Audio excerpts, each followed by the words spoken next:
Ukubanjwa abesifazane ababili ngokulaqaza isidumbu somuntu ofileyo eKapitec, eStenga, KwaZulu-Natal. Angiqale ngokubingelela ngikwamukelile channel Maswidi Media Production. Mangabe uqala ukufika ngicela wenze isiqiniseko sokuthi ucofa subscribe maqedwe wale video, ushaye like bese uyakhomenta kulolu daba namhlanje. Kanti kwethu udaba ngizingalo njengamanje lumayelana nalesigameko esenzeke eStenga, KwaZulu-Natal.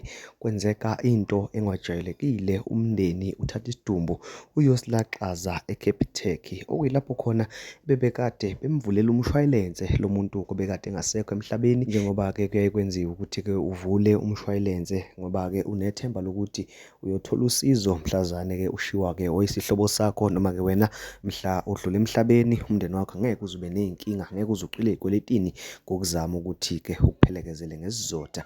Umndeni-ke lona-ke uthe uma ngabe esedlula-ke emhlabeni lo, wabeke usinikela khona-ke eKapitec, usuzama-ke usizo njengoba kade-ke bekhokha sonke lesikhathi bekhokha kahle, bephethe-ke namaphepha afunekayo uma ngabe-ke kuyofuneka-ke izimali. Wafike wathi uKapitec, cho lutho seziningi kakhulu iy'kemu, sifuna ubufakazi bokuthi-ke lo muntu akasekho emhlabeni. Umthetho-ke we-funeral cover yakwaKapitec uthi-ke uma ngabe ususubmithe ama-documents afunakalayo, iy'mali-ke bakunikeza ngaphansi kuka-48 hours, noma-ke within 2 days. Umndeni kubeke usukuzama-ke lokho, kodwa-ke bafike-ke bathola ukuthi cha, uKapitec-ke uthi ufuna ubufakazi bokuthi akasekho emhlabeni lo muntu. Babeke sebelanda isidumbu baza naso-ke ngqo ema-ofisini akaKapitec.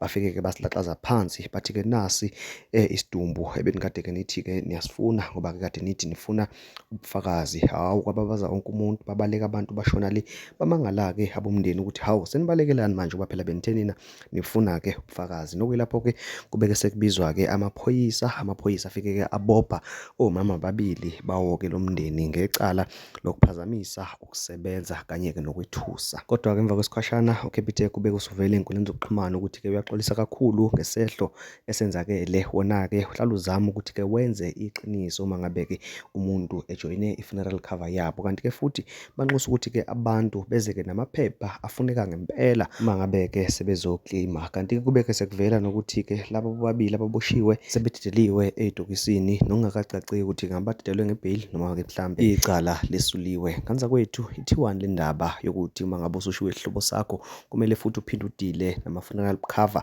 anikezana inkinga uma ngabe-ke sekumele ukuthi-ke akhiphe izimali, ngoba-ke lo mkhuba sekuyinto ejwayelekile. Ngicela kuhlangane ama-comments, sikhulume ngalolu daba, ungakhohlwa ukusubscribe. Ngiyabonga.